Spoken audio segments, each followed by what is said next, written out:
मराठा आरक्षण जी.आर. ओबीसींच्या गळ्यावर सुरा फिरवणारा आहे। नव्या जी.आर. वरून लक्ष्मण हाकेंनी जोरदार हल्लाबोल केला। ओबीसी आरक्षणाचा गळा घुटला जातोय असंही हाकेंनी म्हटलंय।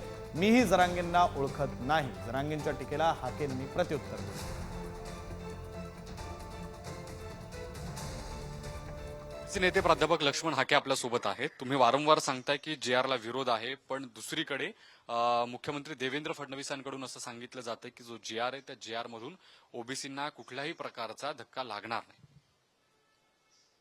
धक्का जर लागणार नसेल तर जो जरांगेंकडून जो दावा केला जातो 59 लाख नोंदींचा, आणि आता जे तुम्ही काही एक्झर्शन केलंय की मराठा समाजात सर्टिफिकेट मिळण्याच्या कामी सुलभता प्राप्त व्हावी म्हणून गावातील नातेसंबंधातील आणि कुळातील व्यक्तीचा जर एक ॲफिडेव्हिट असेल तर त्याला त्या गाव लेवलचे अधिकारी त्याला मदत करतील। हे काय म्हणजे मराठा समाजाचं कुणबीकरणाद्वारे मराठा समाजाला ओबीसी मध्ये टाकणे हा प्रकार आहे।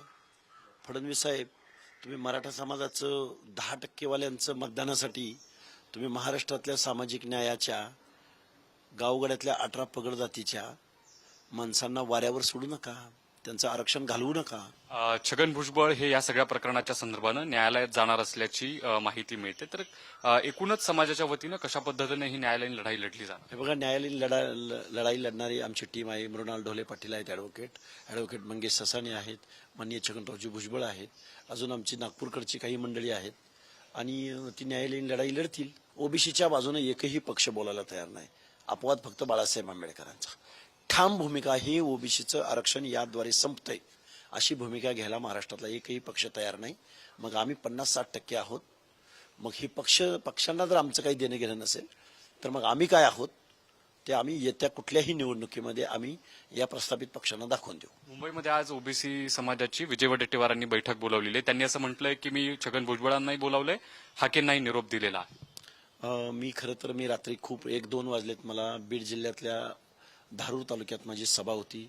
जवळजवळ 40-50 हजार लोकांचा मॉब होता। तुम्ही मीडियाद्वारे दाखवत आहातच। मला तिकडून यायलाच खूप उशीर होतोय, आणि परत आज एक इंदापूरलाही मोर्चा आहे।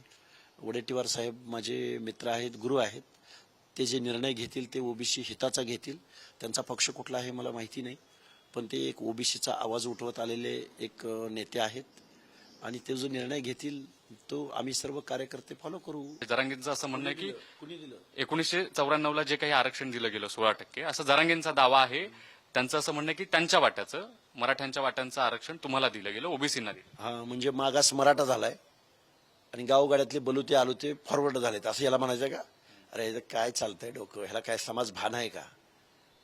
मराठा मागास झालाय आणि बलुता आलुता विकसित झालाय असं म्हणायचं का याला? बिंडो काय, त्याला काय संविधान, कायदा, supreme court, state backward commission, संविधानाचं तत्व, पिछडा, आगडा, म्हणजे उन्नती कोणाची आहे, राजसत्तेत कोण आहे, हे काय माहिती आहे या माणसाला? बिंडोक माणूस ऐकून पण घेत नाही। जर्नलिस्ट निखिल करंदीकर समित ज्ञानेश्वर चौतमल, पुढारी न्यूज, पुणे।